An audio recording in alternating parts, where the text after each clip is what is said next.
Hello, friends, and welcome back. It's great to have you with us. It is Thursday, so happy Thursday to you. Thank you so much for joining us. And as you know, this is I guess, part two of this week's In the Loop with Greg and I. I'm excited to be here back with you. I'm going to keep you posted on all things business, finance. I actually have some pretty fun updates. I'm actually excited because I actually have positive and fun financial news for you. I think we just kind of keep with the correlation. It's been a great day in the financial markets, and big welcome to In the Loop with Winnie and Greg. For those of you who are new to the show, I'm Winnie's son, longtime financial pro, CNBC council member, and Forbes contributor, and host of Level Up, which can also be found on NASDAQ, Amazon Fire, to name a few. And of course, we are here live, and I'm so excited to be back. Wow, Greg, 2 days in a row I get to be with you here. I think this is an In the Loop first time that we've been 2 days in a row. Has it been? I'm pretty sure, as far as I can remember. Yeah, I think this is a first. So it's great to be back here and talking to everybody and just joining everyone live here. You know, we have a lot of fun things to talk about. I already like the fact that Winnie said there's good financial news today, so that's a bonus right out of the gate. And we've got some fun stuff to talk about in tech too. So there was the big Microsoft event yesterday. We're going to talk about that. We're going to talk about Meta and VR and where all that is going. And I got one other thing at the end that we'll discuss too. But, you know, we're live here and we can take your questions, your comments as we go through. It's so good to see everybody. For those who don't know, I'm Greg Nibbler, longtime tech journalist, tech reporter, covering all kinds of different things, but usually I like the fun stuff. So we're not going to get too heavy into anything that's boring, but we'll talk about what's in the news and what's happening and get your opinions. So really would like to see that. Your questions, your comments, like I said, drop those in as we go through. So that'll be coming up in a minute though. But Winnie, I want to hear about what this good news is. I know you deserve some good news, Greg, and I'm excited because everything's working great today. Your tech is doing wonderful. We can hear you nice and clear. Knock on wood somewhere. Knock on something. Yeah. And I see Joshua Cross-X Fighter joining us from YouTube Live, and I know Joshua, you had shared on Twitter that you love raising positive good news, and we have a lot of that for you today. Vicky Garvey joining us from Facebook Live. Sadiq is joining from YouTube Live. Lots of friends today I see on Twitter, on LinkedIn, on Facebook. As you know, we stream, I think, on 12 different social media platforms, maybe even more. So wherever you are joining us from, say hello, let us know how you're doing. And of course, if you have any questions when Greg and I kind of break down some of our topics, feel free to jump in because we'd love to hear from you. We might actually share your comments on the show too, which makes it really, really fun. All right. So here's what I'm going to say. Yesterday, as you remember, yesterday was kind of a weird day in the financial markets. It was like kind of down, kind of up, and then it kind of ended like triple negative day, but it was just like a little bit negative, not like great.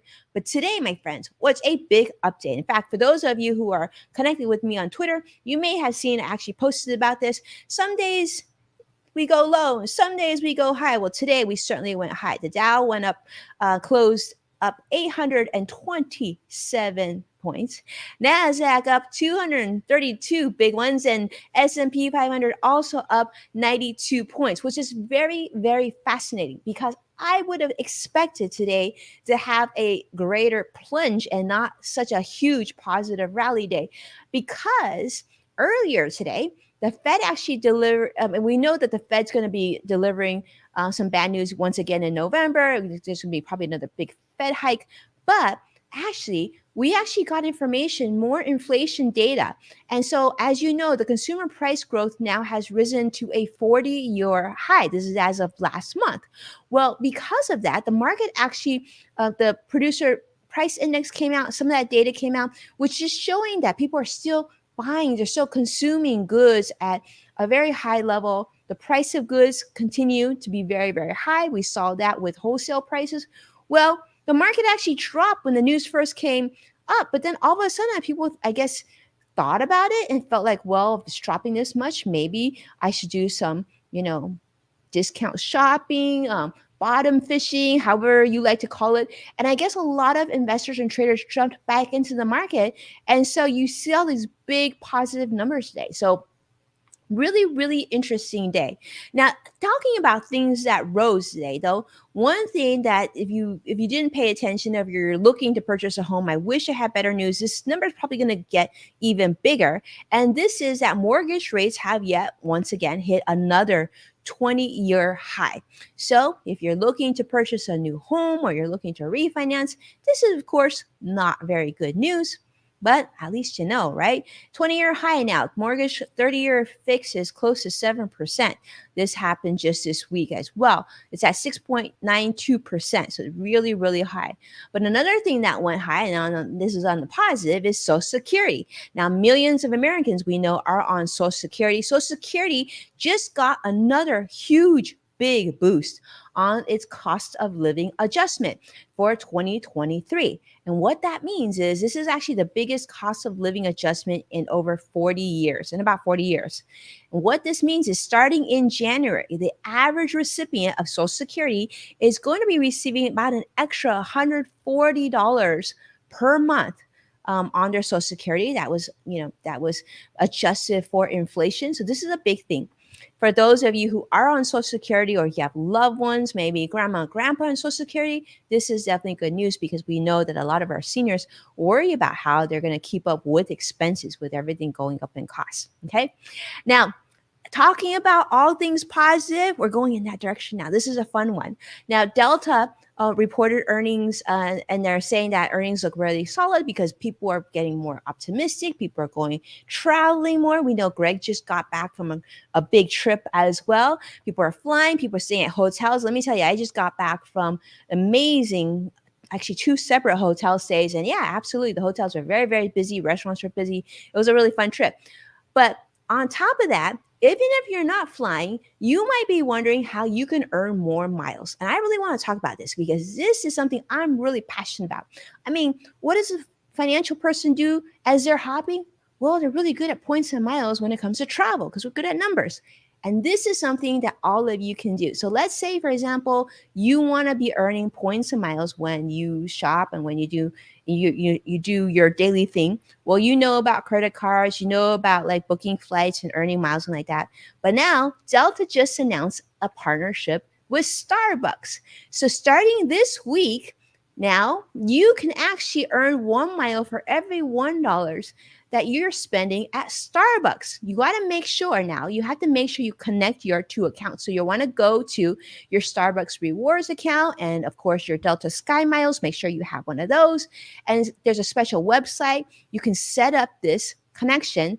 So every time you purchase, you can actually earn miles. And for what they're doing is like the fun promotion, if you will, to promote this new partnership between now and the end of the year, December 31st, you can actually earn an additional 500 Delta Sky Miles once you join and you make one purchase. Now you're going to, you'll accrue also 150 stars, which is enough, I guess, for a free coffee. I don't know. I don't really go to Starbucks much, so I don't really know this stuff. But I thought it was really exciting because for a lot of people, we're just looking to make like extra miles and whatnot, making sure that you continue to have these so that you can travel ideally with less money out of your wallet and using points and miles to travel instead. This is kind of one of the things that I loved early on, Greg, was that this was a few years ago that Hyatt and American Airlines created a partnership. So, for example, I just stayed at the Hyatt in Carmel Valley Ranch.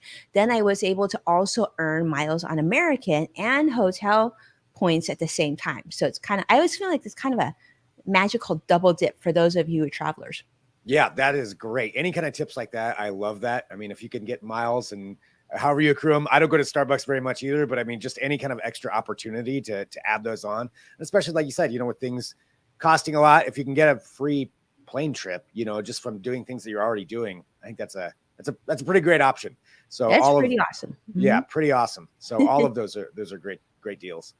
Amazing. Well, Greg, I want to hear about this. I want to hear about Microsoft because I know yesterday you're going to share it, but I also know you probably got a lot of questions. I know I asked a question. What do you have to share with us today? Yeah, well, let's talk about it. We'll kind of walk through what some of the announcements were, and I've got a couple of different things here that we're going to cover. But if you have questions too while we're live, feel free to drop those in, and if I can't answer them, I'll tell you where to go. So Microsoft had their service event. This is like I don't know how many different hardware events we've had over just the last 2 months. It seems like every week, and it really is that we've had a different one. So this was Microsoft's big turn at that. And Surface is their line of laptops, of basically their line of computers, pretty much everything that they've got. And we've been waiting to see what they were going to come out with, and was expected to get the first one here, which is the Surface Pro 9. So the 9th version of this. I had a Surface Pro 6 for a long time. I was pretty happy with it, actually. It's a pretty great computer. It's one where you can both use it as a tablet. You can attach a keyboard on it. You can do a lot of different things with it. It's very, utilitarian. You can use it for a lot of stuff. And that's what we got to see was the newest version of that. Now, looks wise, if you're a fan of these laptops, not a huge difference there in the appearance. And still, as always with the ports, you always want more ports, but you get two.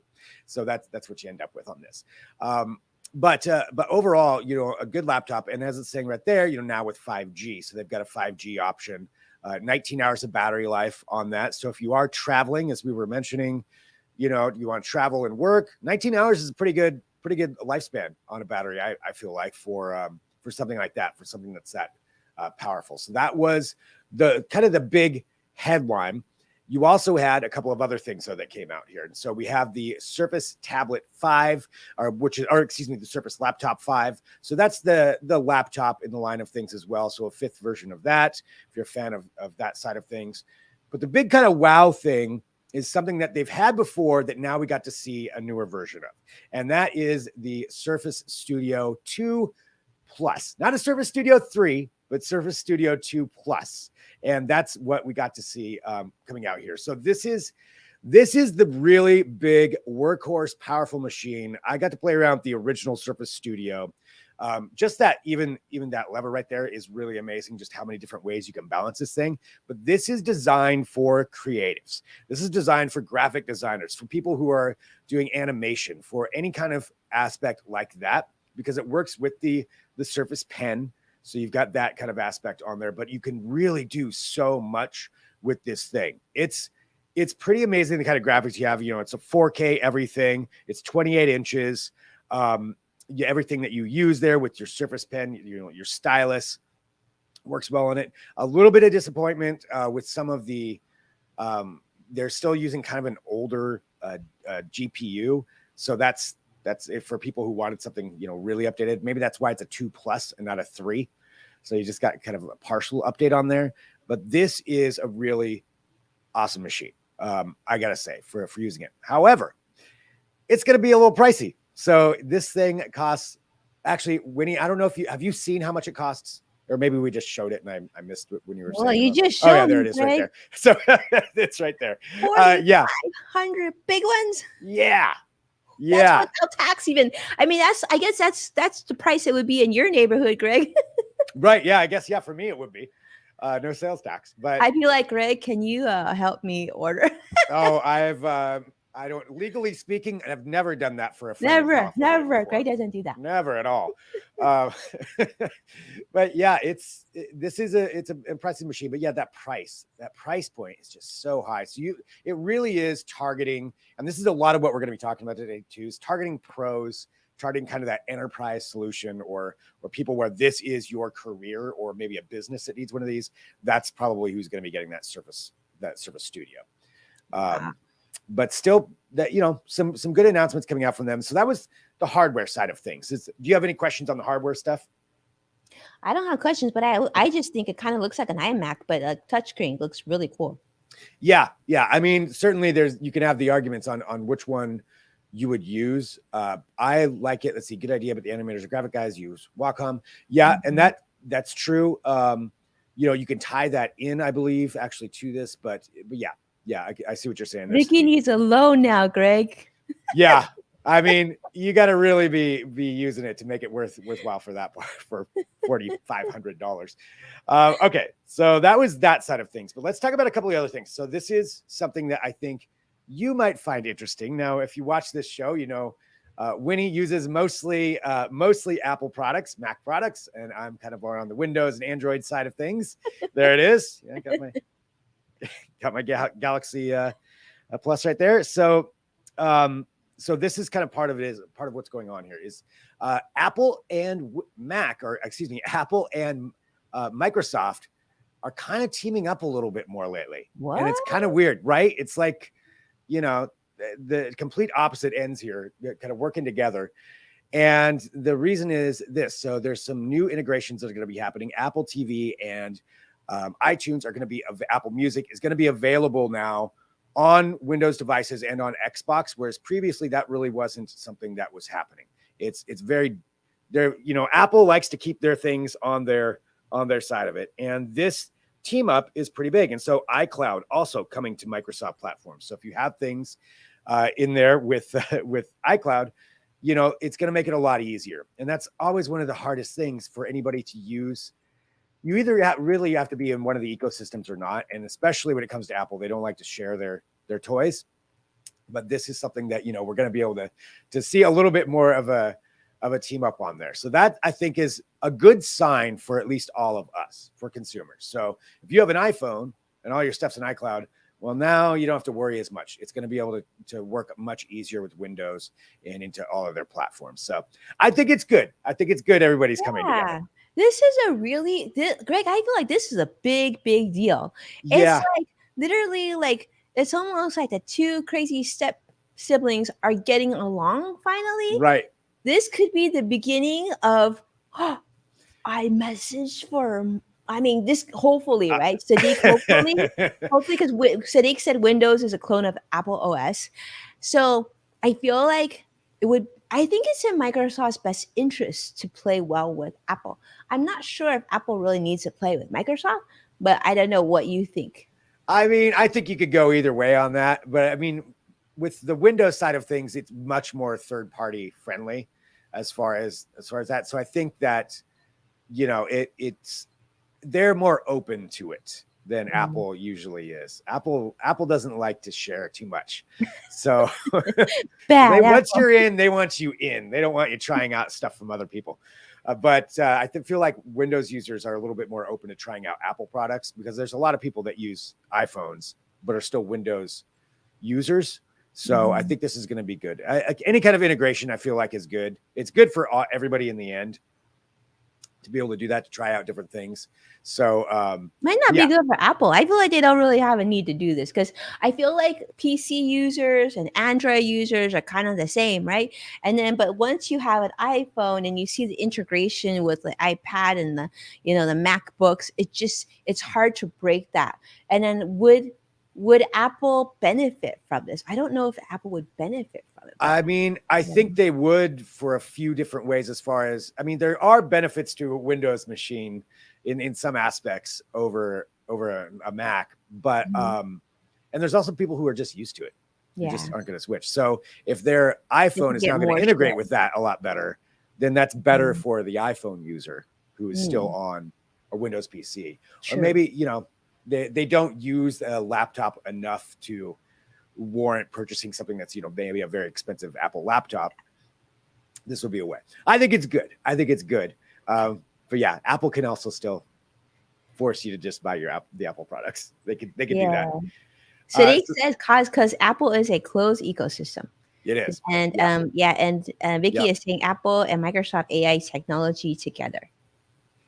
Yeah, I mean, you know, at least they're playing nice a little bit, playing nice together just a bit. I don't think it's going to go too far. I don't think we're going to see a whole lot more of this, but you know, I don't know. Maybe it'll happen. So let's see. So we've got that. And I'm sorry, when I look down here, I'm just going through my list because there's so much stuff that was going on here. Here's something else that I thought was kind of cool that they brought out, and that was Microsoft Designer. And this is following that trend of using AI art. Now, I don't know if you have any friends that have been doing this. I've got a few friends who are constantly in, especially they're graphic designers or video creatives that are creating AI art, which is where you go. There's one called Dolly. So that's one of the kind of the big ones that's out there. And this is integrating that kind of technology into something that makes it a lot easier for people to use. And again, focusing on designers or creative types, graphic artists, that kind of thing. And they're going to make it a lot easier to create this AI art and add that into everything. So Dolly 2, that's the second version. There's some really interesting AI artwork out there. But this would actually help you out for, say, you could just describe something, you know, for, say, you need some artwork for something that you're doing. Boom, you can describe it and you can get something instantly created right there just by that. Wow, that's incredible. Now, regular graphic designers, I guess that would be a good question. Is this something you're happy about or not? Because that could be an issue possibly. But it sure does make things a lot easier, and they're integrating it into into the Windows products. So it's going to be a lot easier for you to use it. Especially for those of us who are not graphic designers. I mean, talk Yeah, about time saver. It's kind exactly. of like this is like the next level of Canva or some of the Adobe tools, right? Yeah. Yeah. Mhm. I mean, I think we're going to see a lot more. I mean, it's really big right now, AI artwork. And I think you're going to see it integrated into a lot more things. This is just a sign of the times. So yeah, I'm sure Adobe's going to have some more things, I would guess, that work in with that. And pretty much every platform is going to have to figure out how to put it in. There's still some issues with like figuring out, rights and all that stuff. But yeah, this is one thing that Microsoft's going to be doing. So Very another cool. thing that you can add in there. Yeah, Vicky Onto is that. saying so cool too. Yeah. Yeah. Yeah, it's pretty fun. Just typing in anything you want randomly, and you can get some weird stuff out of these AI platforms, depending on what you type in for your keywords. So that's one more thing. So that's added in there. And then there's a few other things that Microsoft talked about, but I mean, those are kind of the big highlights, at least as far as what I thought that we can see. So overall, I mean, I think it was a good day, a good announcement, good event for Microsoft with all of that service stuff. All right, want to talk about Meta?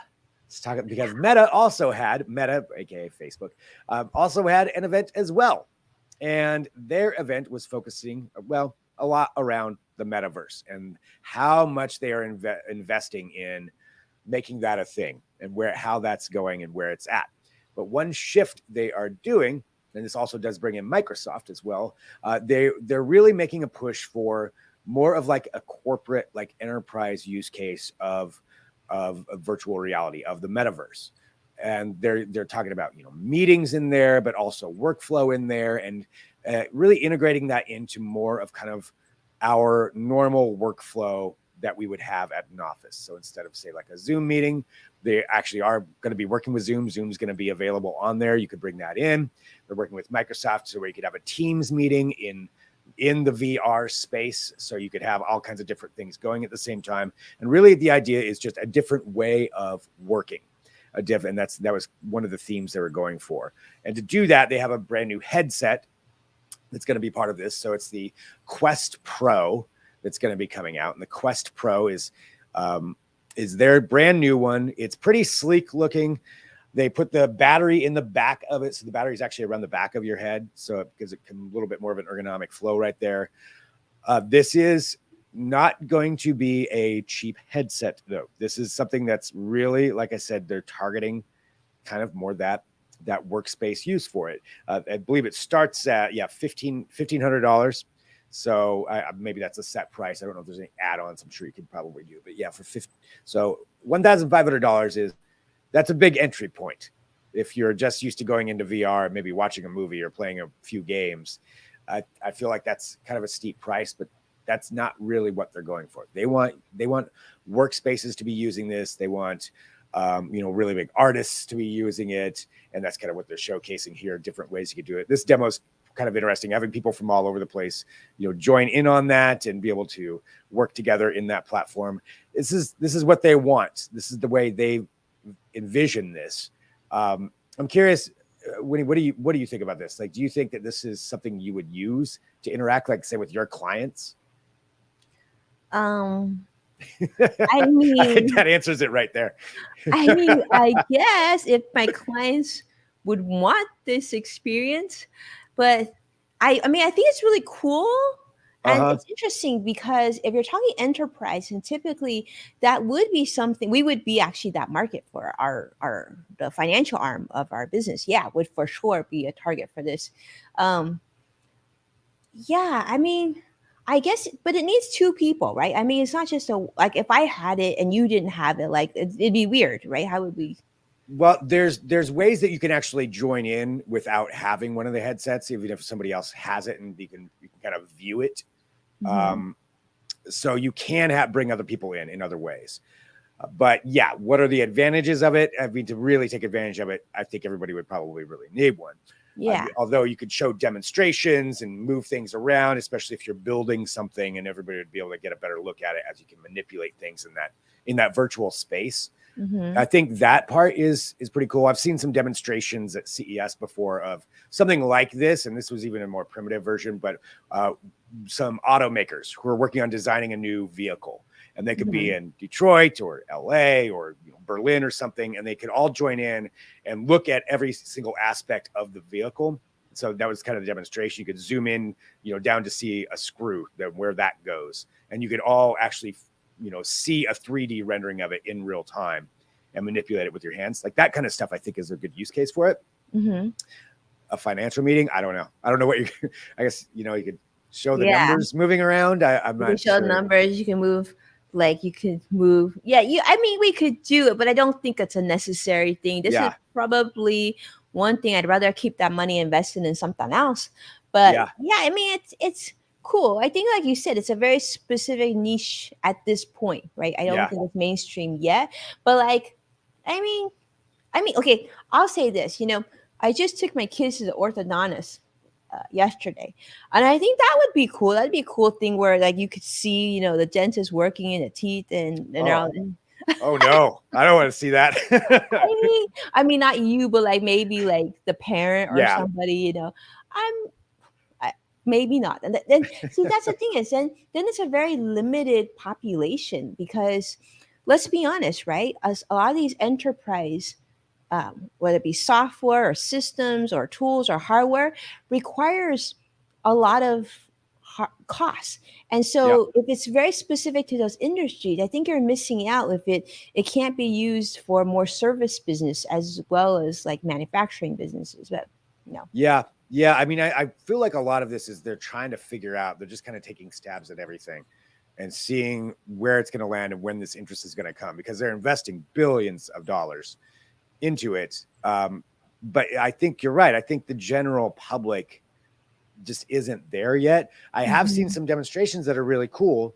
Actually, when I was at IBC in Amsterdam, part of the Mhm. Microsoft demonstration used the HoloLens, which is their augmented reality headset, and it Mm. was it was a really like AR augmented reality. I feel like there's a lot more. It's a lot more tangible for people Mm. to once you try it to understand it. The demonstration there was it was like there's a basketball game that was going on, and then you would be able to like move things around. Like you could stop the play and then actually move players around and then replay it, and it could render it as though they did this instead. It was pretty high power, like cool stuff. Mhm. Um, but yeah, I think that's going to be the bigger thing for me is augmented reality. I think that's going to be where it's overlaying stuff over your real world, Cool. and like the manufacturing side of things. There's a lot we could go down with that and go down that road, but this is what they're talking about. So this is where Meta's going. Whether your office is going to be getting one of those or not, anybody out there, Yeah. let me know. And maybe this is something that people could really find very beneficial. Or maybe they're just going to build it and then hope that it Yeah. comes along, hope Yeah, this people will be find cool. use. This kind of technology would be great, right, Greg? Especially now, like I'm thinking, like this is like the future of like remote work and remote like Yeah, education and like in the medical center, there's like so collaboration. many. Yeah, like maybe these sort of tools will enable us to really truly be agnostic of location, where we could just be anywhere and collaborate. If enough people have this, then you wouldn't even know if we're joining us from I don't know Yeah, wherever, right? yeah, yeah. I mean, really, you could. I saw Sadiq mention something that there was a lot that he wrote there, but Microsoft is teaming up also with Meta. So if I think I forgot to bring that up, so you're going to be able to work on Microsoft products within that if you want to, or just put it on a big screen. Also, Xbox streaming is going to go into the metaverse. So Cool. even I mean, that just might be kind of cool because you could have a gigantic, huge screen, within your goggles that you're looking at. So The cross that Spider will like that, huh? yeah, that part. I mean, all this seems fun to me. I like all of that. Whether it's I need it, I don't know.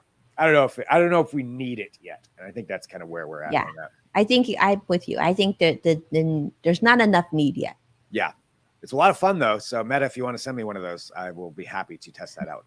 How about, man? Just send one for everybody. Yeah, come on. That's the round of Quest Pros, please. Everybody on in the loop community. One for Vicky, one for City.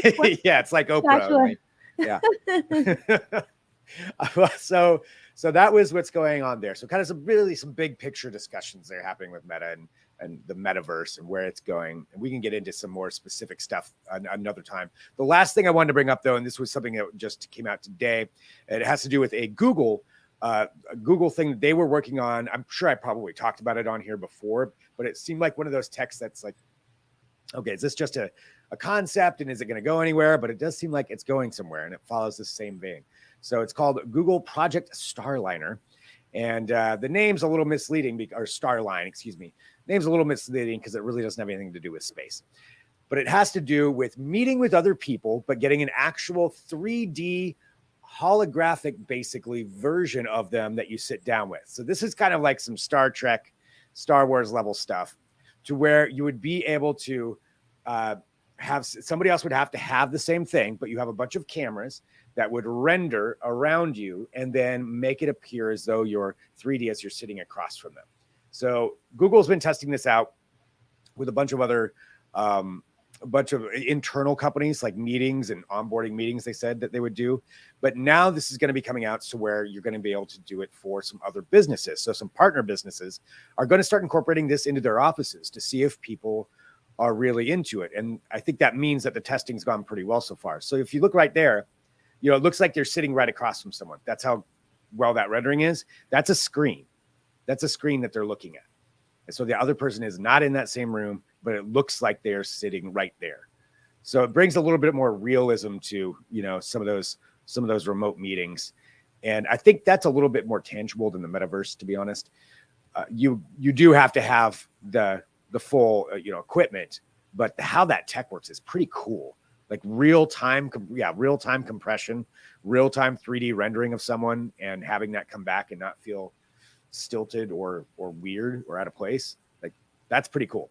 We need that, Greg. We Yeah. need that for when we do our like meetings preparing for the show, we could just that. Yep. You be have something to drink, eat lunch. We could just that would be so cool. Basically sit down in front of the magic mirror and have it. Yeah. It's the rendering capabilities are just really cool. Yeah, really that's cool with this. awesome. But the fact that they're sending it out to some other businesses, so I believe it was like T-Mobile and some Hackensack Meridian Health, Salesforce, WeWork. So a bunch of different companies that they partner with are going to start incorporating this into their businesses, which means more and more people are going to be trying it out. So that, maybe for bigger companies, that could be something that you could actually be seeing used. This I can absolutely see being used. In fact, I would actually consider getting one of that for our company, right? Yeah. Because like you said, different locations could have that. Like we have our back office support is in multiple states. I have clients in different countries. This would be super cool. Not only that, if you've been following the news, you'll be seeing that. You probably heard there's been all sorts of really weird, reasons like people can't travel because of some countries are shut and some don't let you travel. Then there's health issues to be concerned about. There's family, and I mean, talk about a way to really bring back that in-person experience and putting it in front of you. I think taking us away from the typical laptop or monitor and making it feel real, that's what's necessary to truly make this work, I think, on a virtual basis. Yeah. I mean, it's pretty cool. So, again, just kind of changing that. And I feel like over this last couple of years, with everything that's gone on, this has really pushed this technology further and people are more willing to try this stuff out. And I think it's pretty interesting. So that's kind of what I have for this week. But talking about that stuff and just how it's all changing. There's so much happening right now. Like everything's changing so fast, but I love the fact that all of this is being tested. Who knows if all of it will work out, but why not try it out, see what happens? So that's kind of my motto is with other people's money in tech. So, if it fails, it's not on me. Other people's money in there. Microsoft and Facebook and, Google, they can spend the money on that. And then we just get to see if it works.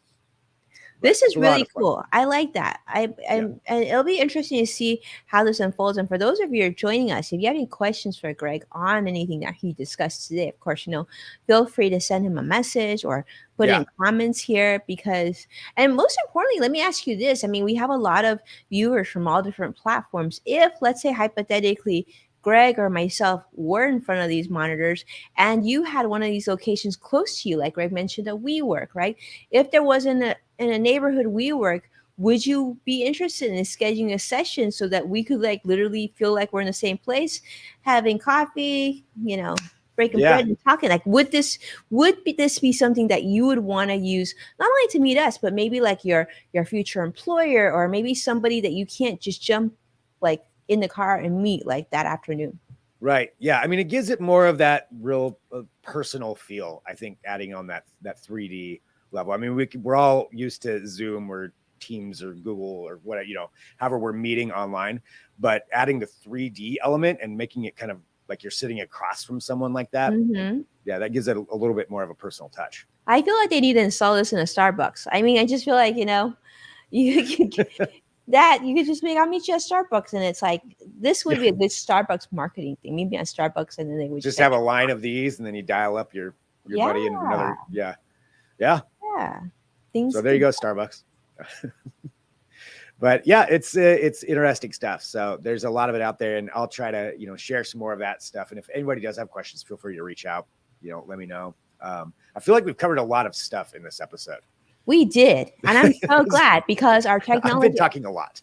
So sorry, everybody, but I get excited about this stuff. We appreciate it, and it was such good information. It was keeping us on top of all things tech, and we need to know this, Greg. A lot of things to look forward to, and most importantly, we should celebrate today that Greg's tech is working flawlessly too.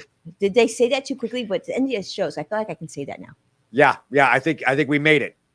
We made it so far, but amazing. Well, thank you so much for our friends. I see Vicky; she's laughing about Starbucks and 3D.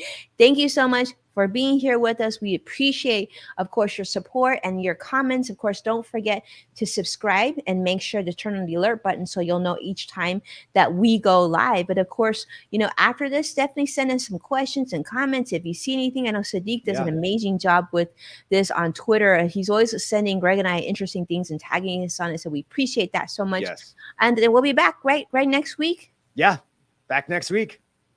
Perfect. Well, we'll look forward to seeing everybody. Thank you so much, and have an amazing week. Bye, everybody.